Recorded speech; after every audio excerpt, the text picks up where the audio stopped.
అందుకే మా వాళ్ళు నీ జుట్టు కత్తిరించినారు.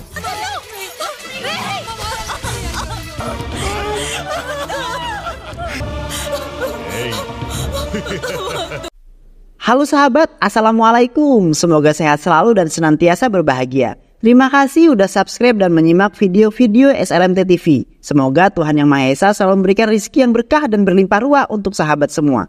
Nah, kali ini SLMT TV akan membawakan alur cerita film yang berjudul Rage Vandera. ఇదే నీ కాకర రోజు. నొక్కొద్దా? భయంగా ఉందా?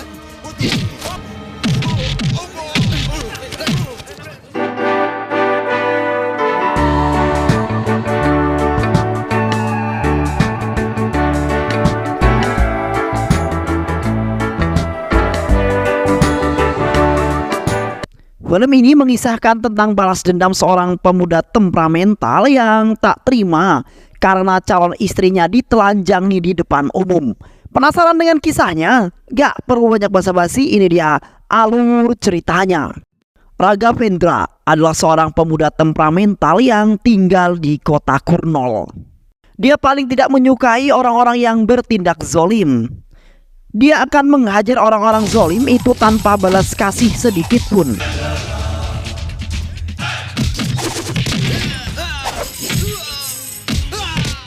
Suatu hari, Raghav dan teman-temannya berhasil membuka usaha warnet. Dia mengundang dosennya untuk memotong pita sebagai tanda bahwa warnet Raghav telah resmi dibuka. Dibukanya warnet Raghav dan teman-temannya itu tentu saja menarik perhatian warga yang ada di sana. Banyak warga yang datang untuk mencoba warnet tersebut. Namun pada saat itu, sekelompok pria datang dan mengganggu para pengunjung di sana dengan mengajak mereka untuk nobar video dewasa bersama. Teman Raghav yang mengetahui hal tersebut langsung menegur mereka semua. Bahkan dosennya Raghav pun juga ikut menegur mereka. Namun salah seorang dari kelompok pria itu malah bertindak kurang ajar. Dosen Raghav didorong dengan sangat kasar. Raghav yang mengetahui hal tersebut seketika marah dan langsung menghajar sekelompok pria tersebut. Ternyata mereka adalah anak buah dari Kannarau, penjahat kecil yang ada di kota Kurnol. Beberapa polisi yang melihat pertikaian itu bukannya melerai, justru malah pergi dari sana karena tak ingin terlibat dengan anak buah Kannarau. Setelah pertikaian itu, Raghav lalu kembali ke rumahnya. Sesampainya di sana, Raghav langsung dimarahi oleh sang ayah tercintanya. Dia mengatakan kepada Raghav, seharusnya Raghav menyerahkan masalah itu kepada kepolisian. Bahkan malah bertindak seperti jagoan. Raghav yang membantah kata-kata ayahnya tersebut, bagaimana mungkin aku bisa menyelesaikan masalah ini jika polisi saja sama sekali tak memperdulikannya. Polisi yang melihat pertikaianku dengan anak buah Kannarau justru pergi dan tak peduli. Ayah Raghav sangat jengkel mendengar jawaban dari putranya tersebut. Di sisi lain, Kannarau yang mengetahui pertikaian Raghav dengan anak buahnya kini datang ke warnet dan menculik semua teman-teman Raghav. Kannarau lalu menghubungi Raghav dan berniat untuk mengancamnya. Namun kebetulan telepon itu justru diangkat oleh ayahnya Raghav. Kannarau mengatakan bahwa semua teman-temanmu sudah aku culik. Jika kau ingin membebaskannya, datanglah kemari dan bebaskan mereka dengan tanganmu sendiri. Ayah Raghav yang tidak ingin Raghav kenapa-napa merahasiakan kabar itu dari Raghav. Namun Raghav ternyata telah mengetahui ancaman tersebut karena dia mendengar sedikit percakapan sang ayah tercinta di telepon dengan Kannarau. Ibunya juga memberitahukan kepada Raghav bahwa teman-temannya diculik oleh Kannarau. Raghav tanpa banyak basa-basi langsung deh dia cicus pergi ke markasnya Kannarau. Kannarau sempat menabok Raghav beberapa kali. Namun dia langsung mundur ketika Raghav memperlihatkan bom yang ada di badannya. Kannarau meminta Raghav untuk tidak meledakkan bom itu di sana. Dia perlahan-lahan mundur dan lari dari hadapan Raghav.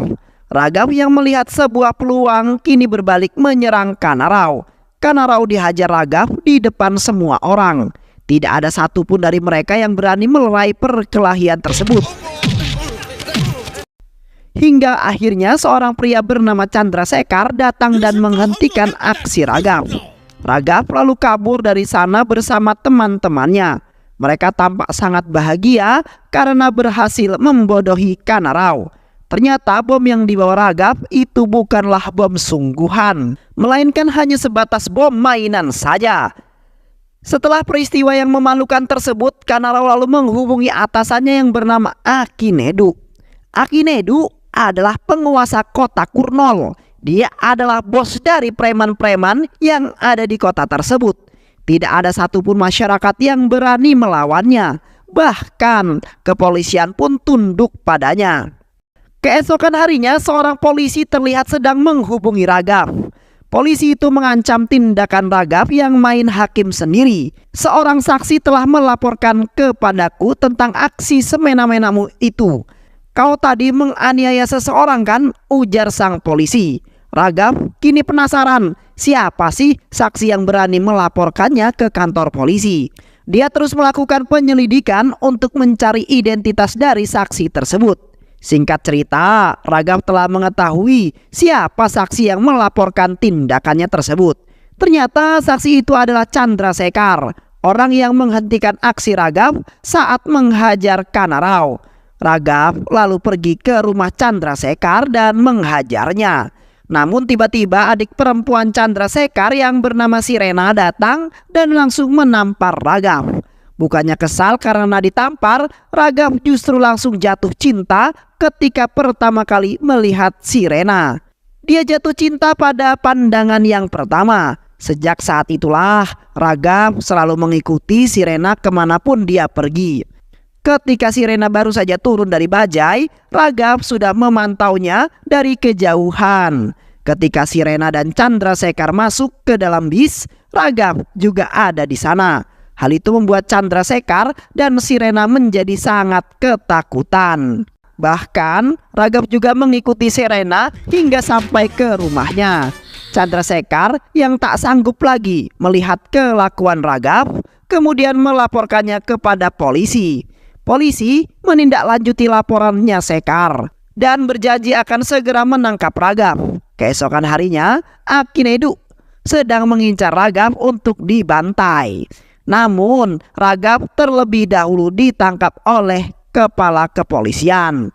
Akinedu yang melihat hal itu kemudian menghubungi inspektur agar segera memberikan Raghav sebuah pelajaran. Raghav lalu dipukuli oleh polisi yang ada di sana. Namun, Raghav sama sekali tak menggubris pukulan tersebut karena dia hanya fokus membayangkan kecantikan Sirena. Inspektur yang sudah tak sanggup lagi menyiksa Raghav kemudian menghubungi Akinedu dan menceritakan kejadian itu. Akinedu lalu meminta inspektur agar membebaskan Raghav dan nanti dia yang akan memberikan Raghav pelajaran. Setelah bebas, Raghav langsung mencari Sirena dan mengikutinya kemanapun dia pergi.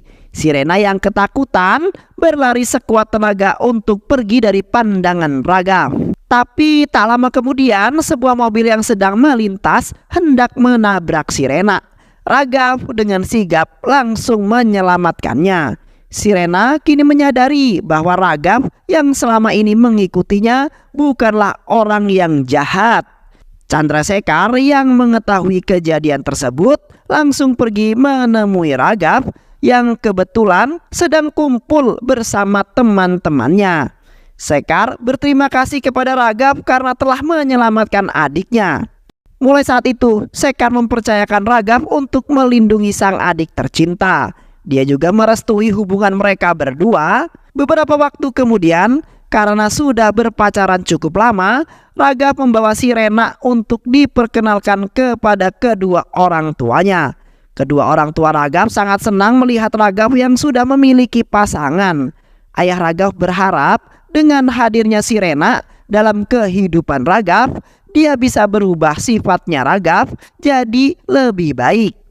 Ibunya Raghav lalu merestui hubungan mereka. dan meminta kepada Sirena agar bisa merubah kelakuan Raghav. Suatu hari, Raghav yang sedang berkencan dengan Sirena mendapati anak buah Akinedu yang sedang bertikai dengan seorang juru parkir. Juru parkir itu menegur anak buah Akinedu yang memarkirkan mobilnya sembarangan. Namun anak buah Akinedu yang tidak terima dengan teguran itu marah dan mengeroyok juru parkir. Raghav yang tak tahan melihat langsung menghajar semua anak buah Akinedu hingga babak belur. Tak lama kemudian Akinedu datang menjenguk anak buahnya tersebut. Anak buah Akinedu lalu menceritakan bahwa mereka bisa bonyok seperti ini karena ulahnya Raghav. Akinedu tentu saja marah. Keesokan harinya dia mencegat Raghav yang sedang berjalan bersama Sirena. Akinedu mengancam akan membunuh Sirena di tempat Raghav mengalahkan anak buahnya. Di saat yang bersamaan tersebut, anak buah Akinedu lalu menculik Sirena dan membawanya pergi. Raghav lalu berlari mengejar mereka dan sesampainya di sana terlihat Kannarau yang sudah memegang pisau. Raghav sangat ingin menyelamatkan Sirena, namun dia ditahan oleh anak buah Akinedu. Kannarau lalu menghajar Raghav hingga jatuh tak berdaya. Dia berniat untuk menusuk Sirena, namun Akinedu menghentikannya. Akinedu lalu merampas pisau itu dan menyabetnya ke lehernya Sirena. Sabetan itu membuat Sirena jatuh dan sekarat. Akinedu lalu pergi meninggalkan mereka semua. Tidak ada satupun orang yang di sana yang berani menghentikan aksi Akinedu. Hal ini lantaran mereka tak ingin mengalami mimpi buruk karena berani menentang Akinedu.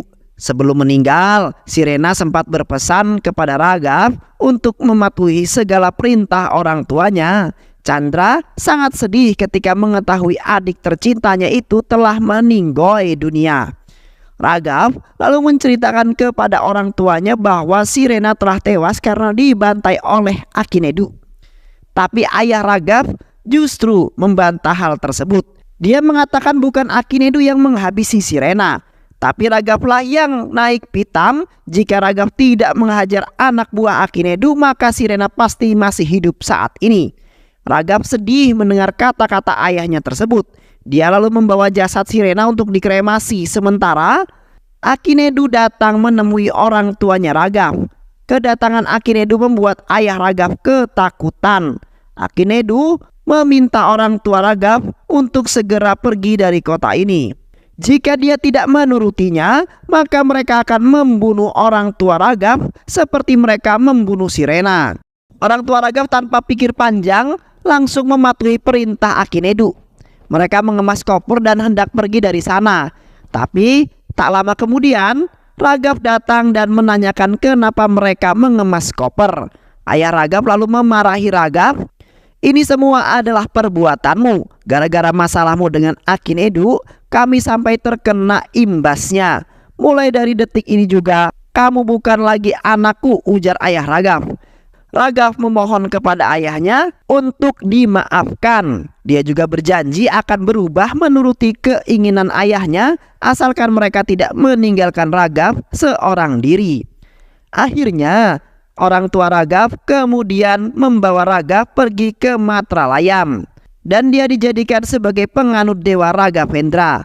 Ayah Raghav meminta anaknya itu untuk berjanji bahwa mulai sekarang dia tidak boleh ikut campur dengan masalah orang, walaupun itu adalah korban di matanya. Mulai saat itu Raghav juga sudah mulai bisa fokus betapa untuk beribadah kepada Tuhannya. Beberapa waktu kemudian, seorang wanita bernama Laksmi jatuh cinta lagi kepada Raghav. Kedua orang tua mereka yang mengetahui hal tersebut sepakat untuk menjodohkan Laksmi dengan Raghav. Beberapa bulan kemudian, teman-teman Raghav membawa kasus pembunuhan Sirena ke meja hijau. Atas desakan dari atasannya, polisi yang ada di kota Kurnol datang menemui Akinedu dan mengatakan bahwa dia harus membawa Akinedu ke pengadilan. Namun Akinedu jelas saja menolaknya. Dia mengatakan kepada polisi itu bahwa kamu bisa mengelabui atasanmu dengan mengatakan bahwa Akinedu tidak bisa hadir karena tidak ada satupun saksi yang hadir pada siang tadi. Hakim memutuskan anak buah Akinedu tidak bersalah dan dibebaskan dari tuduhan pembunuhan. Teman-teman Raghav tentu saja kecewa dengan keputusan hakim. Mereka lalu berunding dan sepakat meminta bantuan Raghav. Mereka lalu pergi menyusul Raghav ke Mualam, Mataralayam dengan menggunakan bis. Sesampainya di sana mereka disambut hangat oleh keluarga Laksmi. Ayah dan ibunya Laksmi lalu memperkenalkan Laksmi kepada mereka. Mahalaksmi adalah calon istri Raghav. Sebentar lagi mereka akan segera menikah, ujar ayahnya Sirena. Orang tua Raghav yang baru saja datang terkejut melihat teman-teman Raghav yang ada di sana. Ayahnya Raghav mengingatkan bahwa teman-temannya Raghav itu untuk tidak membawa Raghav kembali ke masa lalu. Tapi peringatan itu tidak diindahkan oleh mereka. Mereka tetap akan menemui Raghav dan meminta bantuan. Tapi setelah bertemu dengan Raghav, Raghav menolak permintaan mereka. Dia tidak ingin kembali ke masa lalu. Mahalaksmi terlihat sedang buru-buru untuk mengejar bis. Namun sesampainya di dalam, 3 orang preman mengganggu dirinya. Raghav dan teman-temannya ternyata ada di dalam bis itu. Bahkan Raghav menyaksikan preman-preman itu yang mengganggu Mahalaksmi. Tapi dia hanya bisa diam saja. Teman-teman Raghav yang kesal melihat Raghav mendesak dirinya untuk segera menyelamatkan Mahalaksmi. Namun Raghav teringat dengan janji orang tuanya. Dia mengelak dan mengatakan kepada teman-temannya bahwa Mahalaksmi adalah wanita yang sangat kuat. Kalian tidak perlu khawatir. Dia bisa mengurus preman-preman itu secara sendirian. Dan sesuai dengan perkataan Raghav, Mahalaksmi kemudian menabok ketiga preman itu dengan sandal jepit miliknya. Apa kalian sama sekali tidak berpikir, apa yang kalian rasakan jika adik, kakak, istri, dan ibu kalian diganggu seperti diriku? Kalian pasti marah bukan? Ketika preman itu kemudian pergi meninggalkan Mahalaksmi, beberapa hari kemudian sebuah kuil yang ada di sana sedang menggelar ceramah bersama. Semua orang yang ada di sana tampak hikmat mendengar ceramah tersebut. Tapi kehikmatan itu tidak berlangsung lama. Sekelompok preman datang dan memotong rambut indah Mahalaksmi. Ternyata ketiga preman yang ditabok Mahalaksmi kemarin adalah anak buah dari Akinedu.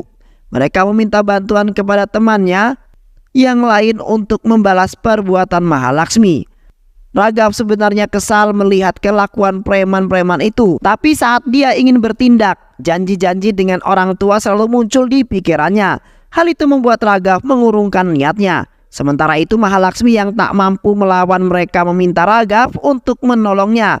Namun Raghav malah diam-diam saja. Mahalaksmi yang kesal dengan Raghav tentu saja marah. Dia mengatakan kepada Raghav bahwa jika ada sesuatu saat ini mereka telah menikah dan seseorang memperkaosnya. Raghav pasti diam saja dan tak akan menolongnya. Namun Raghav sama sekali tak mendengarkan kemarahan Mahalaksmi. Tak hanya dari mulut Mahalaksmi, hinaan dan cacian juga datang dari calon mertua Raghav. Ayah Mahalaksmi marah dan berkata bahwa Raghav bukanlah seorang laki-laki melainkan hanya seorang pecundang. Laki-laki mana yang tega membiarkan calon istrinya diganggu oleh preman? Tapi lagi dan lagi Raghav dengan santai tak mendengarkan hinaan tersebut. Dia malah tersenyum kepada orang tuanya Mahalaksmi yang sudah tidak ada lagi, pergi ke kantor polisi dan melaporkannya. Dia ingin agar polisi menangkap dan menghukum preman-preman itu. Namun bukannya menangkap preman-preman itu, polisi yang bertugas di Mataralayam malah menghubungi Akinedu dan menceritakan semua itu. Akinedu lalu bertanya siapakah orang yang berani melaporkan anak buahnya tersebut. Polisi itu kemudian menjawab bahwa dia adalah Mahalaksmi, calon istrinya Raghav. Mendengar nama Raghav membuat Akinedu jadi kembali muak. Dia lalu pergi ke Mataralayam untuk menemui Raghav. Raghav yang melihat Akinedu kembali mengingatkan kematian Sirena. Amarahnya meluap. Dia sangat ingin menghajar Akinedu. Tapi sayang, ayah Raghav mencegahnya. Akinedu lalu kembali mengingatkan orang tua Raghav yang tentang janji yang pernah mereka buat. Ayahnya Raghav dan keluarganya kemudian pergi dari hadapan Akinedu. Tapi Mahalaksmi yang geram kemudian menghampiri mereka. Kini Akinedu telah mengetahui siapa wanita yang melaporkan anak buahnya. Dia lalu merencanakan sesuatu dan akhirnya dia meminta Kanarau menangkap paksa Mahalaksmi di depan umum. Dia melecehkan Mahalaksmi dan perlahan-lahan melucuti semua pakaiannya satu persatu. Semua orang yang ada di sana hanya mampu melihatnya saja. Hal itu sama persis seperti kejadian di kota Kurnol. Mereka tidak ada yang mau menyelamatkan Mahalaksmi karena takut dengan Akinedu. Teman-teman Raghav yang kebetulan ada di sana langsung berlari menemui Raghav. Mereka menceritakan bahwa Kanarau saat ini sedang melecehkan Mahalaksmi di depan umum. Raghav langsung berlari ke sana untuk menyelamatkan Mahalaksmi. Sementara itu Kanarau semakin menjadi-jadi. Dia hampir melucuti semua pakaian milik Mahalaksmi.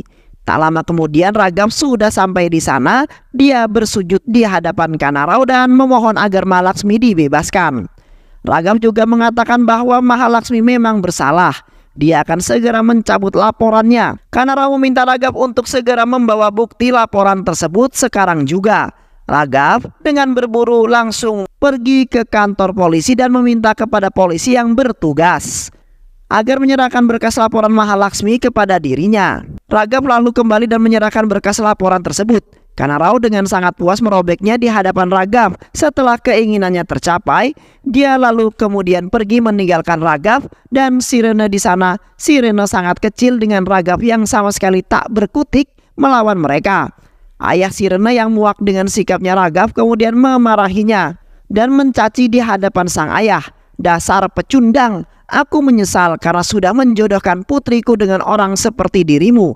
Kau bukanlah laki-laki, kau hanyalah seorang sampah yang sangat tidak berguna.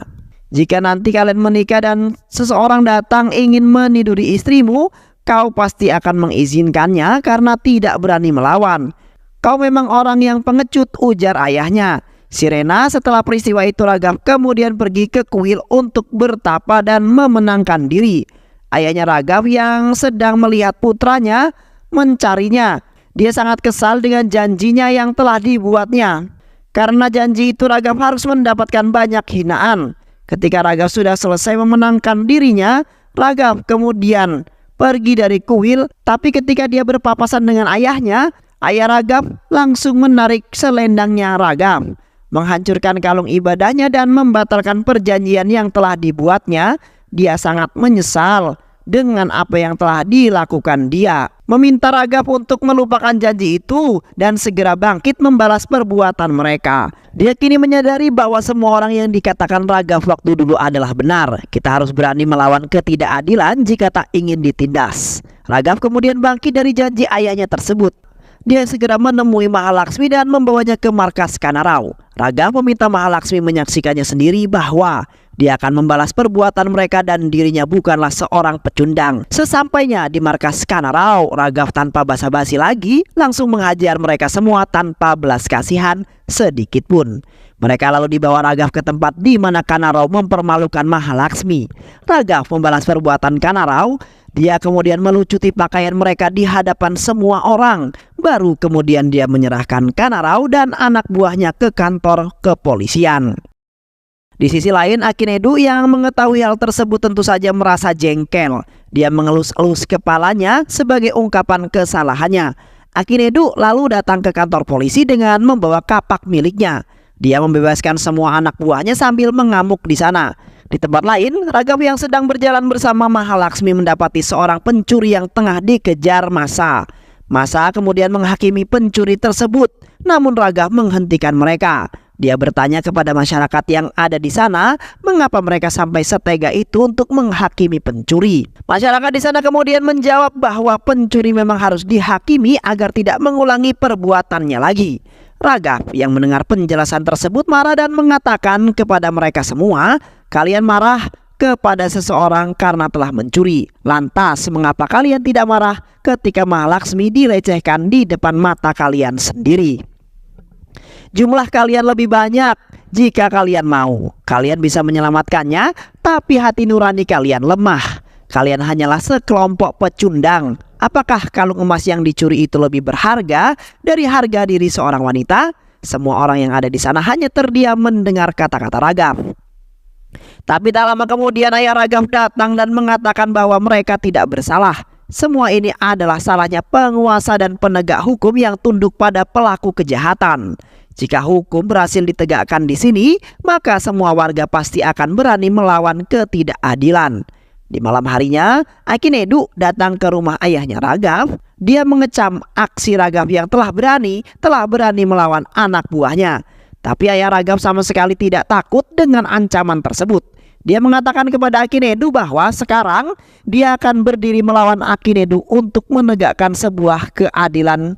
Ibunya Raghav lalu menyarankan agar Akinedu mempersiapkan dirinya sendiri karena sebentar lagi putranya pasti akan segera mengamuk menghabisi Akinedu. Akinedu kemudian pergi dari sana. Dan benar saja, keesokan harinya Raghav mencegat Akinedu seperti dulu Akinedu mencegat dirinya. Raghav mengatakan kepada Akinedu bahwa dia akan melakukan hal yang sama seperti yang Akinedu pernah lakukan. Dia akan menghabisi orang-orang terdekat Akinedu persis di hadapannya. Pada awalnya Akinedu sama sekali tidak takut dengan ancaman tersebut. Karena selain kota Kurnol, kota Mataralayam juga merupakan daerah kekuasaannya. Tapi ketakutan itu muncul ketika Raghav berhasil membantai anak buahnya satu persatu. Masyarakat di sana juga ikut membantu Raghav melawan anak buah Akinedu yang tersisa. Akinedu yang mulai panik kemudian mengambil senjata kapaknya dan berduel dengan Raghav. Duel sengit pun terjadi antara Raghav dengan Akinedu, yang menyebabkan keduanya saling jotos dan saling menghajar satu dengan yang lainnya hingga mereka saling sama-sama babak belur. Namun pada akhirnya Raghav berhasil membantai Akinedu dengan sangat tragis, seperti dia kemudian membunuh Sirena. Akinedu kemudian digeret sebagai simbol kemenangan Raghav dan film pun selesai.